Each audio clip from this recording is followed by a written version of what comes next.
This is segment 3 of Module 1, where we'll focus on some key epicausal concepts and terminology. This will be a really brief segment meant to just make sure we're all on the same page with some very basic concepts, terms, and ways of graphically representing relationships between epi-variables.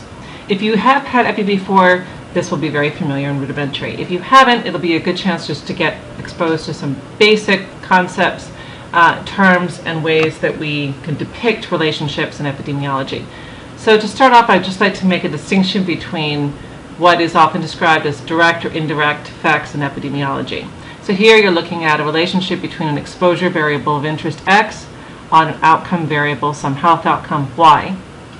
And in one instance, a direct effect would be depicted here by this arrow leading directly from X to Y. And an indirect effect of X on Y would be this through the pathway here of Z, some third variable on the pathway between X and Y. So under this scenario, the exposure of interest influences Y through its influence on Z. So let's illustrate that with some real concepts and examples. If we take as our exposure variable of interest something near and dear to social epidemiology, some aspect of social structure like, let's say, just socioeconomic status. And courtesy of fundamental causes, we know that social structure can influence health with the ability to access and deploy material resources. Material resources in turn influence health through potentially multiple pathways. Just a few here. Things like noxious exposures in the environment, in the home, workplace, in the neighborhood. Also, we talked about with the illustration of fundamental causes in the previous segment through unhealthy behavioral engagement. And this constellation of factors influenced by upstream resources, in turn influenced by upstream kinds of social hierarchies, ultimately influences health. This is a depiction of an indirect effect of social structure on health operating through these multiple pathways. In contrast, again, a direct effect of social structure on health would look like this. Now, does that mean that there's no mechanism involved here? No. What often has happened in practice in social epidemiology is that we look at the relationship between social structure and health, and we try as best as we can to attribute it to these kinds of known risk factors. And what happens is we're able to do so, but there's often a residual effect. There's an unexplained relationship between social structure and health in those statistical models. With those, we often make inferences to suggest that there's some other effect, some other pathway of effect of social structure on health that is more direct, meaning it's not mediated at least through these known pathways. And one of the types of mechanisms that's often been hypothesized about that on this sort of direct pathway or relatively direct pathway is stress, something we're going to talk about in the next segment. Now again, this is a complete oversimplification for many reasons, including the fact that we can also hypothesize relationships between access to material resources and stress, and then on to health. We can also hypothesize relationships between stress and things like unhealthy behavioral engagement, and then on to health. But this is just to give you a crude picture of how we might think about the contrast between direct and indirect effects as they apply to social epidemiology. Okay, a few more technical terms. Mediation. For a mediator, you're looking at the relationship between X and your exposure and Y, your outcome, in an indirect fashion because it works through Z. In this case, Z, this causal variable on the pathway between X and Y, is the mediator. In contrast with the modifier or effect modification, you're looking at understanding how the relationship between X and Y might vary according to the level of some third variable Z. So here, Z is not in the causal pathway. Z is something, a third variable, that in essence affects the relationship between X and Y. So that X might be related to Y only in the presence of Z, or the strength and direction of the relationship between X and Y might vary according to the level of the exposure to the third variable Z. Now all of these depictions are in contrast to confounding, something that is probably most familiar to all of you, whereby you have this unmeasured variable u that is associated with both x and y, but importantly, not on the causal pathway between X and Y, as is Z. So Z is related to both X and Y, but it's on the causal pathway. And this is a key distinction between the variables Z and U, in the sense that Z is often modeled similarly as a control variable that would you're a confounder that you're controlling for, but it's not on the Z, unlike U, is on the causal pathway, which is a key distinction from what a confounder variable is, with all sorts of implications for whether or not you should control for Z if you're trying to understand the relationship between X and Y, something we won't talk about at length here. Okay, so what are some of the reasons why we might care about and engage in mediational analyses? One is, there's several, as articulated by these authors, among others, but you might look at mediation just to try to strengthen the main effect hypothesis.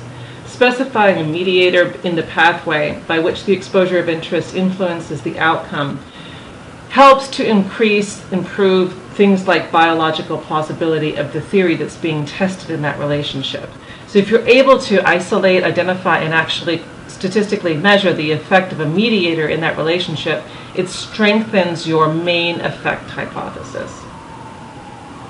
The second is that you might actually be interested in the mediator effect itself, and you might be interested in testing pathway-specific hypotheses between your X variable and your Y variable, or pathway-specific hypotheses of the main effect relationship. And so you might want to understand if there is a particular effect, mediation going on, and test to see if that hypothesized active ingredient is actually relevant in that model. And the third is motivation for mediation is something that is probably familiar to a lot of you as well, is to evaluate and improve the effect of an intervention that's being tested. So evaluating the intervention might entail understanding if the intervention was successful in modifying some kind of exposure of interest, and that exposure of interest is the mediation variable, the mediator in this instance. So you want to know, did you succeed in changing some exposure by virtue of your intervention, before you then try to even understand if it ultimately had an effect on the outcome of interest. If you don't have a successful intervention, maybe it's because you didn't succeed in altering the exposure, or maybe because the exposure was altered as anticipated, but the effect between that exposure and outcome was not as anticipated.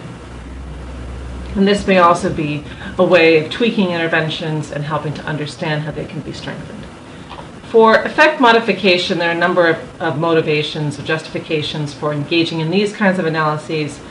They're also defined in very different, in numerous ways, like the attempt to understand synergistic effects between variables, interdependent effects, contingent effects, the effect of one variable on another depending on a third. And in social epidemiology, you'll often see effect modification deployed to understand subgroup differences. So how does the relationship between, let's say, education and health outcomes vary for racial ethnic groups? So in this case, your main effect of interest is the effect of education. That's your X variable. Your Y variable might be cardiovascular disease. And your effect modifier would be race ethnicity. So you would be looking to understand, does the effect of education on CVD vary by racial ethnic group?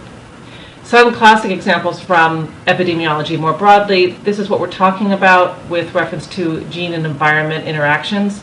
The classic public health example is the interaction between smoking and asbestos, where here you see that there's obviously a main effect of smoking on the risk of lung cancer and lung cancer rates because of the magnitude of differences between these rates and between these. That's the absolute effect of smoking.